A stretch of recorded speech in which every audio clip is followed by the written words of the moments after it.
In this video, I'm going to show you how you manifest your reality. I'm going to be visually showing you what the system is so that you can understand. And when you do, you can start to create the life you want. But if you fail to understand this, you'll continue to repeat the painful and terrible circumstances that you no longer want to have. And then you'll end up thinking that those circumstances are a reflection of your worth when that's not true. And at the end of this video, I'm going to show you 3 steps you can take to start taking advantage of the system of manifestation. So let's dive in. So how are you manifesting your reality? Well, for one, whatever's going on in your life, undesired circumstances, painful circumstances, people treating you poorly, it's not your fault. You are not bad. You are not undeserving. And even though it might be hard to understand, it's not something part of you is doing because you don't like yourself or you don't love yourself. Basically, what happens is 0 to 7 years old, we're in a brainwave where everything that's happening around us gets stored straight to our subconscious. And right now, after the age of 35, 95% of your life is run by your subconscious. So if you find yourself trying really, really hard, trying these techniques and nothing changes, it's not because you're not good enough. It's not because it can't work for you. It's simply because the level of change has yet to affect the subconscious. But like I said earlier, I'm going to be sharing 3 things later on in this video that you can start doing to get to the level where sustainable change is created. So 0 to 7 years old, you're looking out into the world, you're seeing these caregivers treat you a certain way, not treat you a certain way, the way they interact, what love is, what it's not, what attachment is, how the world works. Now, you don't have a fully developed mind. Okay, let me repeat that. Your mind at this time when you're engaging in this and your limbic system, which is your survival system, it does not understand what's going on. It does not have experience. You're trusting the caregivers and your sole purpose is to stay alive. You trust these caretakers that they know better than you do. So if they treat you badly, it must be your fault. Now, this isn't something that you're sitting there at night thinking, you know what? I think it's my fault. It is a survival mechanism where you have to be accepted by this community, by this environment, or you're all alone in the world, which your survival is basically 0% chance. So if you had a caregiver where you worked really hard, you tried to connect, but they didn't have the emotional space, you could think, I must be too much. Okay, maybe you had a situation where you got treated really poorly. Maybe you had a really abusive, physical, mental, emotional. You could think that the way they treated you is because of you, because realize there's that power imbalance. Your survival, our survival is in the hands of the caregiver.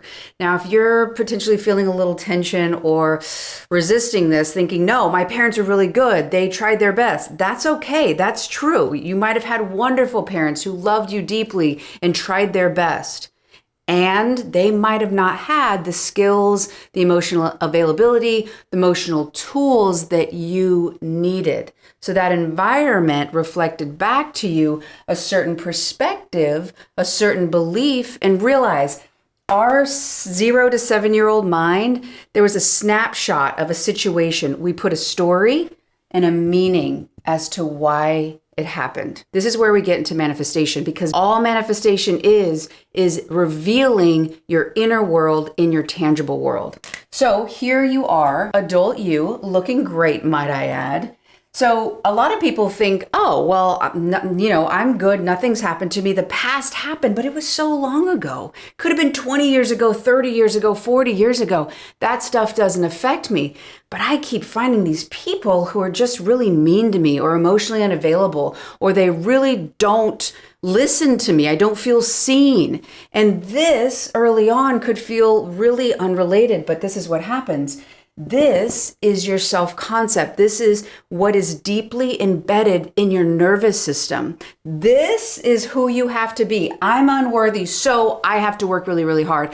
I have to be the hero. I have to be the rescuer. I'm too much. I better suppress what I really want, because if I say it, no one's going to want to be around me.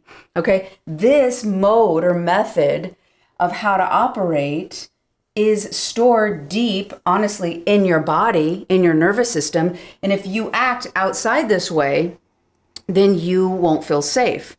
So we're about to really reveal why this is so pivotal. Okay.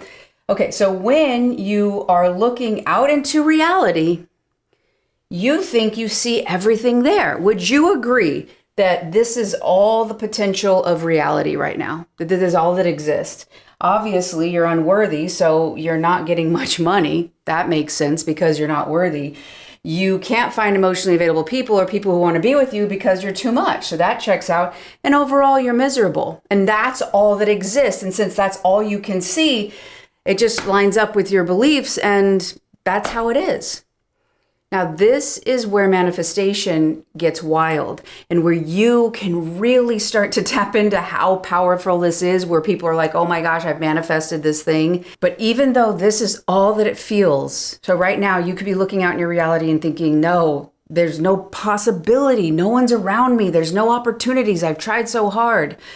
Well, this is how manifestation works. These opportunities are available.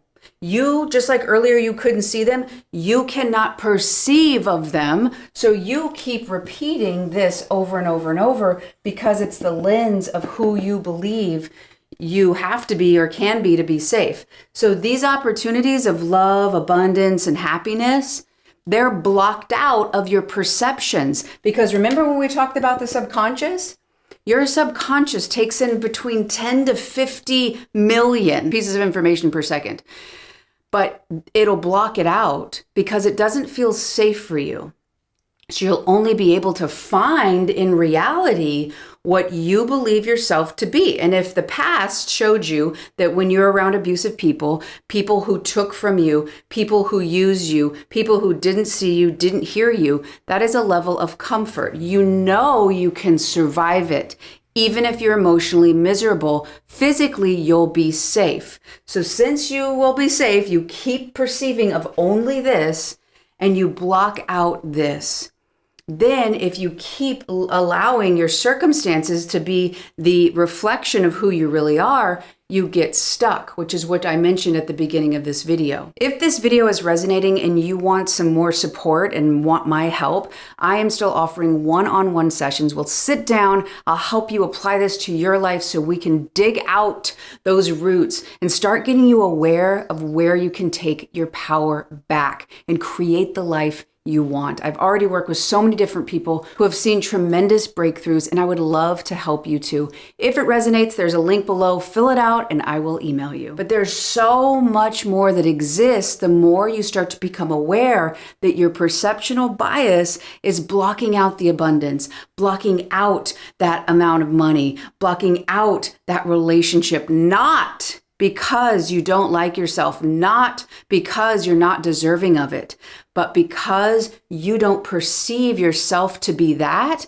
It basically threatens your sense of safety, and so you block it out. And you keep finding who you believe yourself to be inside, you find it on the outside, you match up, you repeat the old dynamic, it refortifies this of what isn't actually true, and then you think that that is your fate. Carl Jung, one of my favorite quotes by him, until you make conscious what is unconscious, it will dictate your life and you'll call it fate. Until you're aware of what is actually going on here in terms of this system, in terms of this mechanism, you'll keep finding what's in your unconscious, what's in your shadow, and you'll call that fate. But this isn't your fate. This is only lining up with those deep subconscious beliefs from early on in life that have not been re-reasoned or rethought about, and that perspective has not been changed. Therefore, the level of change needed hasn't been affected. So even though these exist, we know through quantum physics, every possible reality of you exists right now, but it exists in the potential. It exists in waveforms. Think about radio waves.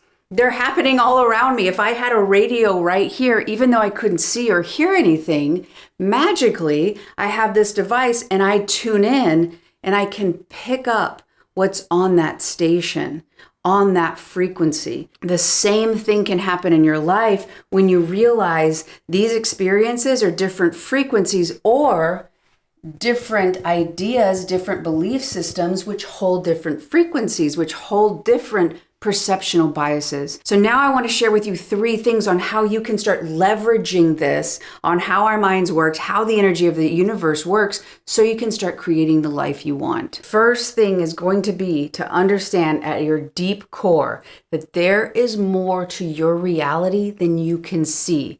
Just because you can't see it doesn't mean that it's not there. Your perceptions are blocking out from your senses. Think of all the senses: see, taste, feel, touch, right? All of the senses you possess. You can't perceive of that experience that you desire and the one that you do deserve to have. So realize, okay, there's more to my reality right now.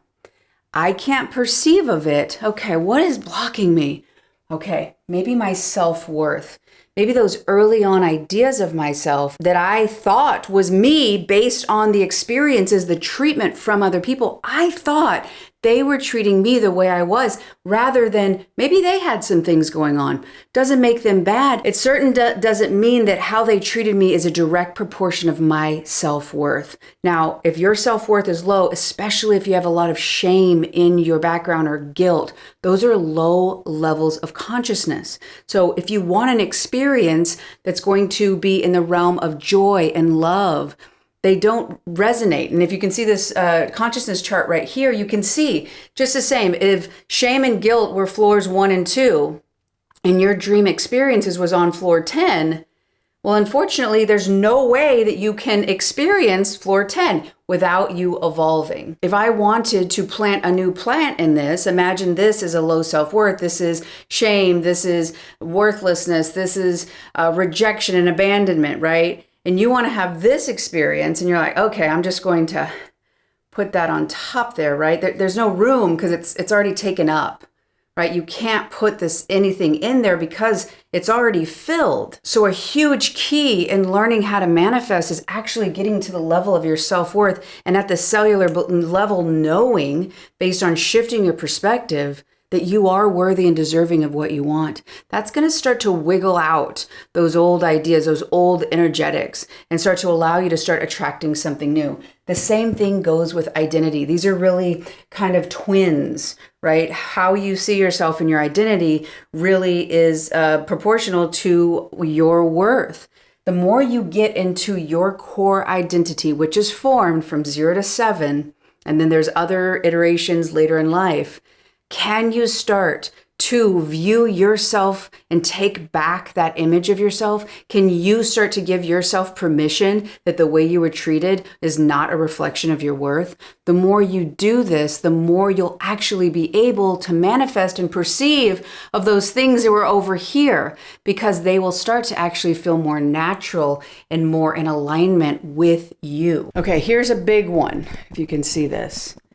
Anytime that you start to feel you're trying to change your life, you're trying to manifest those desires, the abundance, the love, the happiness, right? And you go forward and then you feel powerless, stuck, hopeless, or helpless. It can be a variety of these. It could be only one. Some people just feel stuck. There's nothing I can do unless something outside of me changes, unless that person likes me, unless they approve of me. If you're in that dynamic and you feel any of these, we want to punch the brakes, hit the emergency brake, floor down on the brake, stop. We don't want to keep reasoning on it. We don't want to keep trying to problem solve on it. That is a dead end road, because these are indicators that you're in that same vantage point, that same inner child perspective, the limiting beliefs. There's nothing I can do unless my outside changes. That's the childhood wound. That's the wounded reasoning that you're seeing that situation through. So write them down. Powerless, stuck, hopeless, helpless. Know these so well that when they pop up in your brain, ABC, okay, I'm aware I'm starting to feel powerless. This is what has changed my experience with money, where I was like, oh, I feel powerless right now. Oh, I'm in my childhood dynamic. Okay, let me take care of myself. Let me calm my nervous system. Let me breathe, right? So awareness of whatever's happening here, one of these 4. I'm aware that I feel powerless. Okay, I'm breathing. Okay, I'm going to make a new choice. I'm going to go for a walk. I'm going to journal. I'm going to go take a bath. I'm going to go talk with a friend. I'm going to break out of this dynamic and take care of myself. When I'm regulated, when I'm not in a trigger, Then I can go to that problem, and using my adult mind, fully capable, then you can do what you can to solve that problem. Here, right, if you're in this is the limbic brain, okay? So the smartest of the smart of the smart. If you're triggered, you only have half your IQ. And nobody with half your IQ is going to do as well as your full IQ. So learning to break out with ABC is going to be massive in order for you to get to the perceptions of the experiences that you really want. All right, and now, when you're thinking about this reality you're wanting to create, right? Maybe it's about that relationship, right? We have an attachment. If we had that relationship, then you would have, survey says, if you had that amount of money, then you would feel, go ahead, let it out. You've got to understand yourself. You've got to do introspection. What is the end emotion? That's going to help you get deeper with the self-worth and the identity from part 1. Okay, if I had that money, what need would it meet? Okay, maybe that money would give me a sense of stability. That's really important for me to feel safe. Maybe as a kid, you didn't have it. So it really means a lot, but that perceived distance only recreates the childhood. You've got to circle around, stay in your adult power, and move towards it, right? Okay, maybe it gives you a feeling of safety. Maybe it's about freedom. Now, relationships could be stability, they could be connection, they could be belonging, right? There's a needs list that you can look up on the internet. Just Google a list of needs. Start to understand and identify what end emotion, what need would that experience? What do you attach to that experience? Start bringing it closer. How do you have a sense of stability? Even if it's in the morning, you wake up, you make your coffee. Maybe that makes you feel more grounded. You like that routine. That routine brings you stability. How can you start seeing that you have access to this now? Because that's also going to dissolve the illusion that you're separate from this. The more you understand what your needs are, the more you build that worth, the more you build that identity, the more you break out of that perspective from childhood, the more and more you can take advantage of the system of what manifestation really is, revealing the inside in your tangible world. This can radically change your life. But lots of people get stuck on how in the world can I change those beliefs that have been with me and they feel part of who I am. Well, this next video right here is going to give you a step-by-step guide of how you can find and dissolve your limiting beliefs. Check that out right here. I love y'all. Thank you so much for watching, and I will see you on the next one.